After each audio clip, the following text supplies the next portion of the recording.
ನಮಸ್ಕಾರ ಸ್ನೇಹಿತರೆ, ನಾನು ಹನುಮಂತ್ ಮಾಗಿ.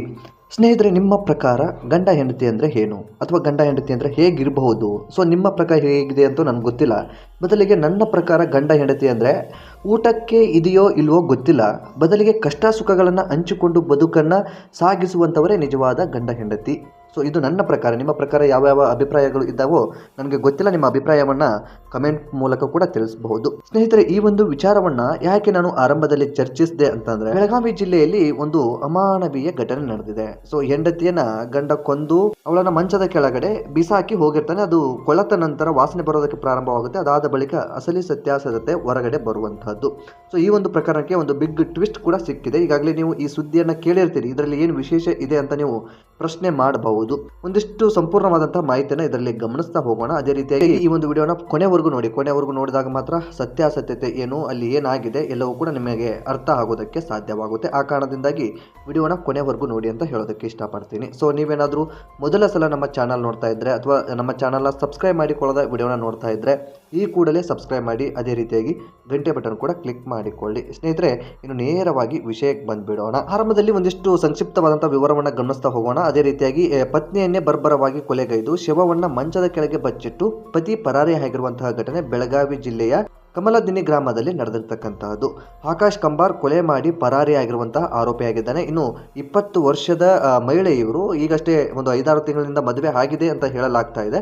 ಕೇವಲ 20 ವರ್ಷದ ಮಹಿಳೆ ಮದುವೆಯಾಗಿ ಕೆಲವು ದಿನಗಳಷ್ಟೇ ಆಗಿರುತ್ತೆ. ಆದರೂ ಕೂಡ ಆ ಒಂದು ಯುವತಿಯನ್ನ ಕೊಲೆಗೈದು ಮಂಚದ ಕೆಳಗಡೆಗೆ ಈ ಒಂದು ವ್ಯಕ್ತಿ ಹಾಕಿ ಹೋಗಿರ್ತಾನೆ. ಅಂದ್ರೆ ಗಂಡ ಆಗಿರ್ತಕ್ಕಂಥವನು ಹಾಕಿ ಹೋಗ್ಬಿಟ್ಟಿರ್ತಾನೆ. ಸೊ ಈ ಕಳೆದ 4-5 ದಿನಗಳಿಂದ ಈ ಒಂದು ಘಟನೆ ಸಾಕಷ್ಟು ಚರ್ಚೆಯಲ್ಲಿ ಆಗ್ತಾ ಇದೆ. ಇನ್ನು ಆಕಾಶ್ ಕಂಬಾರ್ ತನ್ನ ಪತ್ನಿ ಆಗಿರ್ತಕ್ಕಂತಹ ಸಾಕ್ಷಿಯನ್ನು ಕೊಂದು ಶವವನ್ನ ಮಂಚದ ಕೆಳಗೆ ಅಡಗಿಸಿ ಇಟ್ಟಿರ್ತಾನೆ. ನಾನು ಆರಂಭದಲ್ಲೂ ಕೂಡ ಹೇಳಿದ ಹಾಗೆ ಶವವನ್ನ ಮಂಚದ ಕೆಳಗಡೆಗೆ ಅಡಗಿಸಿ ಇಟ್ಟಿರ್ತಾನೆ. ತದನಂತರ ತನ್ನ ಮೊಬೈಲ್ ಫೋನ್ ಸ್ವಿಚ್ ಆಫ್ ಮಾಡಿಕೊಂಡು ಪರಾರಿ ಆಗಿರ್ತಾನೆ. ಆಕಾಶ್ನ ತಾಯಿ ಊರಿಗೆ ಹೋಗಿರ್ತಾರೆ. ಊರಿಗೆ ಹೋಗಿ ಒಂದು 2-3 ದಿನಗಳು ಆದ ಬಳಿಕ ಆಕಾಶ್ನ ತಾಯಿ ಮನೆಗೆ ಕೂಡ ಬರ್ತಾರೆ. ಮನೆಗೆ ಬಂದಿರತಕ್ಕಂತಹ ಸಂದರ್ಭದಲ್ಲಿ ಮನೆಯಲ್ಲಿ ಯಾವುದೋ ಒಂದು ವಾಸನೆ ಬರೋದಕ್ಕೆ ಪ್ರಾರಂಭವಾಗುತ್ತೆ. ಆಗ ಆಕಾಶ್ಗೆ ಫೋನ್ ಮಾಡ್ತಾರೆ.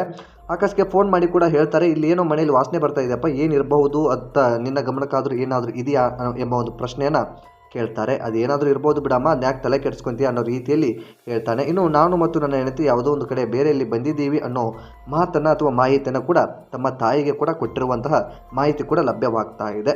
ಸ್ನೇಹಿತರೆ, ಅಂದ ಹಾಗೆ ಅದಾಗಿಯೂ ಕೂಡ ಇವರ ತಾಯಿ ಏನು ಮಾಡ್ತಾರೆ ಅಂತಂದರೆ, ಮಂಚದ ಕಡೆಯಿಂದ ಏನೋ ವಾಸನೆ ಹೆಚ್ಚಾಗಿ ಬರ್ತಾ ಇದೆ ಎಂಬ ಒಂದು ತದನಂತರ ಆ ಹೆಂಡತಿಯ ಶವವನ್ನು ಅಥವಾ ಸೊಸೆಯ ಶವವನ್ನು ಕಂಡಿರ್ತಕ್ಕಂಥ ಅತ್ತೆ ನಿಜವಾಗಿಯೂ ದಿಗ್ಭ್ರಮೆಯಾಗಿ ಕೂತ್ಕೊಂಡ್ಬಿಡ್ತಾರೆ. ಅದೇ ರೀತಿಯಾಗಿ ಈ ಒಂದು ಕೊಲೆಗೆ ಕಾರಣ ಏನಿರಬಹುದು ಅಂತ ಇಂಚಿಂಚು ಮಾಹಿತಿಯನ್ನು ಗಮನಿಸ್ತಾ ಹೋದ್ರೆ, ಇನ್ನು ಕೊಲೆಗೆ ನಿಖರವಾದಂತಹ ಕಾರಣವನ್ನ ಹುಡುಕ್ತಾ ಹೋದ ಹಾಗೆ ಈ ಒಂದು ಸಾಕ್ಷಿಯ ತಾಯಿಯವರು ಹೇಳುವ ಪ್ರಕಾರ ಅಥವಾ ಸಾಕ್ಷಿಯ ಪೋಷಕರು ಹೇಳುವಂತಹ ಪ್ರಕಾರ ವರದಕ್ಷಿಣೆ ಕಿರುಕುಳ ನೀಡ್ತಾ ಇದ್ದ ಎಂದು ಕೆಲವೊಂದಿಷ್ಟು ದೂರುಗಳನ್ನು ಕೂಡ ಕೊಟ್ಟಿದ್ದಾರೆ. ಈ ಕಿರುಕುಳವೇ ಕೊಲೆಗೆ ಕಾರಣವಾಗಿರಬಹುದು ಎಂದು ಶಂಕಿಸಲಾಗಿದೆ. ಇದಲ್ಲದೆ ಆಕಾಶ್ ತನ್ನ ಸ್ನೇಹಿತರೊಂದಿಗೆ ಫೋನ್ನಲ್ಲಿ ಮಾತನಾಡುವಾಗ ಸಾಕ್ಷಿಯನ್ನು ಕೊಲೆಗೈಯುವುದು ಬೆಳಕಿಗೆ ಬಂದಿದೆ. ಕೊಲೆಯಾದ ಸಂದರ್ಭದಲ್ಲಿ ಸಾಕ್ಷಿ ತನ್ನ ಸ್ನೇಹಿತರೊಂದಿಗೆ ಫೋನ್ನಲ್ಲಿ ಮಾತನಾಡ್ತಾ ಇದ್ದಳು ಎಂದು ತಿಳಿದು ಬಂದಿದೆ.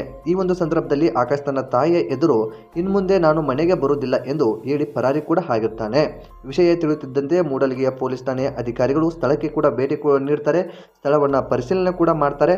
ಗೋಕಾಕ್ ಡಿವೈಎಸ್ಪಿ ಮತ್ತು ಮೂಡಲಗಿ ತಹಸೀಲ್ದಾರ್ ಕೂಡ ಆ ಒಂದು ಸ್ಥಳಕ್ಕೆ ಬರ್ತಾರೆ. ಪೊಲೀಸರು ಆಕಾಶ್ನನ್ನು ಹಿಡಿಯಲು ತೀವ್ರ ಶೋಧವನ್ನು ಕೂಡ ನಡೆಸಿದ್ದಾರೆ. ಈಗ ಈ ಒಂದು ಆಕಾಶ್ ಹೇಳುವ ಪ್ರಕಾರ ನಾನು ಮನೆಗೆ ಮತ್ತೆ ಬರೋದಿಲ್ಲ ಅಂತ ಹೇಳ್ತಾನೆ.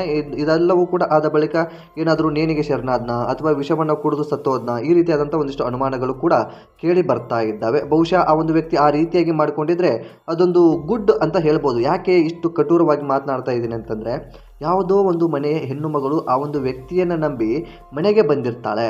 ಅವನನ್ನೇ ಸರ್ವಸ್ವ ಅಂತ ಅಂದುಕೊಂಡಿರ್ತಾಳೆ. ಅಂತಹ ಹೆಂಡತಿಗೆ ಇಂತಹ ನಾಲಾಯಕ ಒಂದು ಕೊಂದು ಅವಳನ್ನು ಮಂಚದ ಕೆಳಗೆ ಹಾಕಿ ಹೋಗೋದಿದೆಯಲ್ಲ, ಇದೆಷ್ಟರ ಮಟ್ಟಿಗೆ ಸರಿ ಎಂಬ ಪ್ರಶ್ನೆ ಸಹಜವಾಗಿ ಕಾಡುತ್ತೆ. ಇನ್ನೂ ಈ ಒಂದು ಮದುವೆ ಆಗಬೇಕಾದಂಥ ಸಂದರ್ಭದಲ್ಲೂ ಕೂಡ ಕೆಲವೊಂದಿಷ್ಟು ಸುಳ್ಳುಗಳನ್ನು ಕೂಡ ಹೇಳಿ ಮದುವೆ ಆಗಿರ್ತಾರಂತೆ.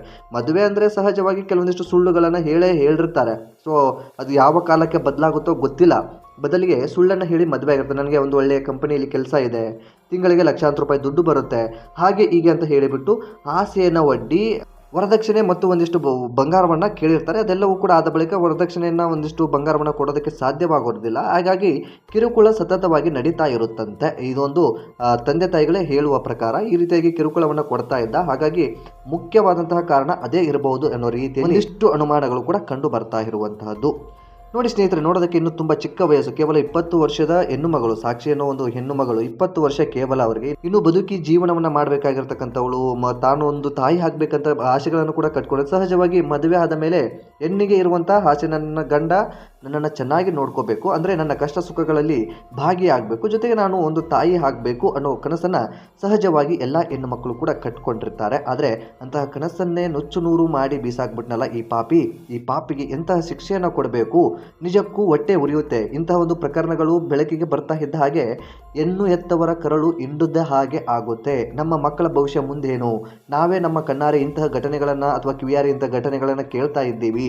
ಮುಂದೆ ನಮ್ಮ ಹೆಣ್ಣು ಮಕ್ಕಳ ಭವಿಷ್ಯ ಹೇಗಾಗುತ್ತೋ ಎಂಬ ಒಂದು ಭಯದಲ್ಲಿ ಇವತ್ತು ಹೆಣ್ಣು ಹೆತ್ತವರು ಬದುಕುತ್ತಿದ್ದಾರೆ. ನಿಜಕ್ಕೂ ಇಂತಹ ಪಾಪಿಗಳಿಗೆ ಕ್ರೂರವಾದಂತಹ ಶಿಕ್ಷೆಯನ್ನು ನೀಡಬೇಕು. ಒಂದು ವೇಳೆ ಇಂಥವರಿಗೆ ಕ್ರೂರವಾದಂತಹ ಶಿಕ್ಷೆಯನ್ನು ನೀಡೋದಕ್ಕೆ ಸಾಧ್ಯವಾಗಿಲ್ಲ ಅಂತಂದ್ರೆ ಸಮಾಜಕ್ಕೆ ಯಾವ ರೀತಿಯಾದಂತಹ ಸಂದೇಶ ರವಾನೆ ಆಗುತ್ತೆ ಎಂಬುದನ್ನು ನಾವೆಲ್ಲರೂ ಕೂಡ ಅರ್ಥ ಮಾಡಿಕೊಳ್ಳಲೇಬೇಕಾಗಿದೆ. ಸ್ನೇಹಿತರೆ, ಒಟ್ಟಾರೆಯಾಗಿ ಬೆಳಗಾವಿ ಜಿಲ್ಲೆಯಲ್ಲಿ ನಡೀಬಾರದಂಥ ಒಂದು ಘಟನೆ ನಡೆದು ಹೋಗ್ಬಿಟ್ಟಿದೆ. ಯಾವ ಕಾರಣಕ್ಕಾಗಿ ಈ ಒಂದು ಘಟನೆ ನಡೀತು ಎಂಬುದು ಖಚಿತವಾದಂಥ ಮಾಹಿತಿ ಇಲ್ಲ. ಆದರೆ 90% ಪೋಷಕರು ಹೇಳುವ ರೀತಿಯಲ್ಲಿ ಬೇರೆ ಯಾವುದೇ ರೀತಿಯಾದಂಥ ಸಮಸ್ಯೆಗಳು ಇಬ್ಬರಲ್ಲಿಯೂ ಕೂಡ ಕಂಡು ಬಂದಿರಲಿಲ್ಲ. ಇಬ್ಬರು ಕೂಡ ಒಂದಿಷ್ಟು ಚೆನ್ನಾಗಿದ್ರು, ಆದರೆ ಮಧ್ಯದಲ್ಲಿ ಕೆಲವೊಂದಿಷ್ಟು ಗಲಾಟೆಗಳು ಕೂಡ ಆಗ್ತಾ ಇದ್ವು. ಇದರ ಬಗ್ಗೆ ನಮ್ಮ ಮಗಳು ಕೂಡ ನಮ್ಮ ಹತ್ರ ಹೇಳಿಕೊಂಡಿದ್ಲು. ಇದೆಲ್ಲವೂ ಕೂಡ ಆದ ಬಳಿಕ ಈಗ ಆ ಒಂದು ವ್ಯಕ್ತಿನೇ ಕೊಲೆ ಮಾಡಿ ಹೋಗಿದ್ದಾನೆ ಅಂತಂದ್ರೆ ನಿಜಕ್ಕೂ ಅದಕ್ಕೆ ಮುಖ್ಯವಾದಂಥ ಕಾರಣ ಈ ಒಂದು ವರದಕ್ಷಿಣೆ ಅನ್ನೋ ರೀತಿಯಲ್ಲಿ ಅವರ ಪೋಷಕರು ಅಳಲನ್ನು ತೋಡಿಕೊಳ್ತಾ ಇರುವಂತಹದ್ದು. ಪಾಪ ಆ ಪೋಷಕರ ಪಾಡು ಯಾರಿಗೂ ಕೂಡ ಹೇಳೋದಕ್ಕೆ ಆಗೋದಿಲ್ಲ ಬಿಡಿ. ಯಾಕೆಂತಂದ್ರೆ ಸ್ವತಂತ್ರ ತಮ್ಮ ಮಗಳು ಮದುವೆ ಆಗಿ ಹೋದ ಮೇಲೆ ಮಗಳ ಬಗ್ಗೆ ಸಾಕಷ್ಟು ಪೋಷಕರು ಕನಸುಗಳನ್ನು ಕಟ್ಕೊಂಡಿರ್ತಾರೆ. ಆದರೆ ತಮ್ಮ ಕೇವಲ ತಿಂಗಳುಗಳಲ್ಲೇ ತಮ್ಮ ಮಗಳು ಈ ರೀತಿಯಾಗಿ ಶವವಾಗಿ ಪತ್ತೆ ಆದರೆ ಇಂತಹ ತಂದೆ ತಾಯಿಗೂ ಕೂಡ ಆ ಒಂದು ದುಃಖವನ್ನು ಮರೆಯೋದಕ್ಕೆ ಸಾಧ್ಯವಿಲ್ಲ. ನಾವು ನೀವುಗಳೆಲ್ಲರೂ ಕೂಡ ಕೇವಲ ಇವುಗಳನ್ನು ನೋಡ್ತೀವಿ, ಕೇಳ್ತೀವಿ, ಇವುಗಳ ಬಗ್ಗೆ ಒಂದಿಷ್ಟು ಚರ್ಚೆಗಳನ್ನು ಮಾಡ್ತೀವಿ, ಇದರಿಂದ ಸಮಾಜ ಎಚ್ಚೆತ್ತುಕೊಳ್ಳಬೇಕು ಅಂತ ಹೇಳ್ತೀವಿ. ಆದರೆ ಯಾವ ಕಾರಣಕ್ಕೂ ಕೂಡ ಇವೆಲ್ಲವೂ ಕೂಡ ಬದಲಾಗ್ತಾ ಇಲ್ಲ. ಕೇವಲ ಏನಾಗ್ಬಿಟ್ಟಿದೆ ನಮ್ಮ ಸಮಾಜ ಅಂತಂದರೆ ಇವುಗಳನ್ನೆಲ್ಲವನ್ನು ಕೂಡ ಕೇಳೋದು ನೋಡೋದು ಬಿಟ್ಟಾಕೋ ಪರಿಸ್ಥಿತಿಯಲ್ಲಿ ಇವತ್ತು ಬಂದು ನಿಂತಿದ್ದೀವಿ. ಸ್ನೇಹಿತರೆ, ಈ ಒಂದು ಪ್ರಕರಣದ ಬಗ್ಗೆ ನಿಮ್ಗೇನು ಅನಿಸುತ್ತೆ ಸ್ನೇಹಿತರೆ, ಕಾಮೆಂಟ್ ಬಾಕ್ಸಲ್ಲಿ ಮೆನ್ಷನ್ ಮಾಡಿ. ನೀವೇನಾದರೂ ಮೊದಲ ಸಲ ನಮ್ಮ ಚಾನಲ್ನ ನೋಡ್ತಾ ಇದ್ರೆ ಅಥವಾ ನಮ್ಮ ಚಾನಲ್ನ ಸಬ್ಸ್ಕ್ರೈಬ್ ಮಾಡಿಕೊಳ್ಳದ ವಿಡಿಯೋನ ನೋಡ್ತಾ ಇದ್ರೆ ಈ ಕೂಡಲೇ ಸಬ್ಸ್ಕ್ರೈಬ್ ಮಾಡಿ. ಈ ಒಂದು ವಿಡಿಯೋದ ಬಗ್ಗೆ ನಿಮ್ಮ ಅನಿಸಿಕೆ ಏನು ಎಂಬುದನ್ನು, ಅಥವಾ ಗಂಡ ಹೆಂಡತಿ ಅಂದರೆ ಹೇಗಿರಬೇಕು ಎಂಬುದನ್ನು, ನಿಮ್ಮ ಪ್ರಕಾರ ಈ ಒಂದು ವಿಡಿಯೋದ ಬಗ್ಗೆ ಅಥವಾ ಈ ಒಂದು ಮಾಹಿತಿಯ ಬಗ್ಗೆ ಏನು ಅನಿಸಿಕೆ ಇದೆ ಎಂಬುದನ್ನು ಕಾಮೆಂಟ್ ಬಾಕ್ಸಲ್ಲಿ ತಪ್ಪದೆ ಕಾಮೆಂಟ್ ಮಾಡಿ. ಆದಷ್ಟು ಈ ಒಂದು ವಿಡಿಯೋನ ನಿಮ್ಮ ಫ್ರೆಂಡ್ಸ್ ಹಾಗೂ ಫ್ಯಾಮಿಲಿಗೂ ಕೂಡ ಶೇರ್ ಮಾಡಿ. ಯಾಕೆ ಶೇರ್ ಮಾಡಿ ಅಂತ ಹೇಳ್ತೀನಿ ಅಂದರೆ, ನಾನು ಪ್ರತಿ ವಿಡಿಯೋದಲ್ಲೂ ಕೂಡ ಇದೇ ಮಾಹಿತಿಯನ್ನು ಕೊಡ್ತಾ ಇರ್ತೀನಿ. ಯಾಕೆ ಶೇರ್ ಮಾಡಿ ಅಂತ ಹೇಳ್ತಾ ಇರ್ತೀನಿ ಅಂತಂದರೆ, ಮಾಹಿತಿ ಎಲ್ಲರಿಗೂ ಕೂಡ ಹೋಗಲಿ, ಅವರಿಗೂ ಕೂಡ ಅರ್ಥ ಆಗಲಿ, ಸಮಾಜ ಯಾವ ಮಟ್ಟದಲ್ಲಿದೆ, ಸಮಾಜ ಯಾವ ದಿಕ್ಕಿನಲ್ಲಿ ಸಾಗ್ತಾ ಇದೆ ಎಂಬುದನ್ನು ಎಲ್ಲರೂ ಕೂಡ ಗಮನವನ್ನು ಇಟ್ಕೊಳ್ಳೇಬೇಕಾಗಿದೆ. ಆದಷ್ಟು ಯುವ ಪೀಳಿಗೆಗಳು ಎಚ್ಚೆತ್ತುಕೊಳ್ಬೇಕಾಗಿದೆ. ಯುವ ಪೀಳಿಗೆಗಳು ಎಚ್ಚೆತ್ತುಕೊಂಡ್ರೆ ಸಮಾಜ ಸಹಜವಾಗಿ ಬದಲಾಗೋದಕ್ಕೆ ಸಾಧ್ಯವಾಗುತ್ತೆ. ಎಲ್ಲರಿಗೂ ಕೂಡ ಶಿಕ್ಷಣ ತುಂಬ ಮುಖ್ಯ ಆಗಿದೆ. ಮೌಢ್ಯದಿಂದ ಎಲ್ಲರೂ ಕೂಡ ಹೊರಗಡೆ ಬಂದಾಗ ಮಾತ್ರ ಸಮಾಜ ಒಂದು ಒಳ್ಳೆಯ ದಿಕ್ಕಿನಲ್ಲಿ ಸಾಗೋದಕ್ಕೆ ಸಾಧ್ಯವಾಗುತ್ತೆ ಅಂತ ಹೇಳೋದಕ್ಕೆ ಇಷ್ಟಪಡ್ತೀನಿ. ಆ ಕಾರಣದಿಂದಾಗಿ ಈ ಒಂದು ವಿಡಿಯೋನ ಶೇರ್ ಮಾಡಿ ಅಂತ ಹೇಳೋದಕ್ಕೆ ಇಷ್ಟಪಡ್ತೀನಿ. ಸೊ ಮತ್ತೆ ಮುಂದಿನ ವಿಡಿಯೋದಲ್ಲಿ ಸಿಗೋಣ ಸ್ನೇಹಿತರೆ. ನಮಸ್ಕಾರ.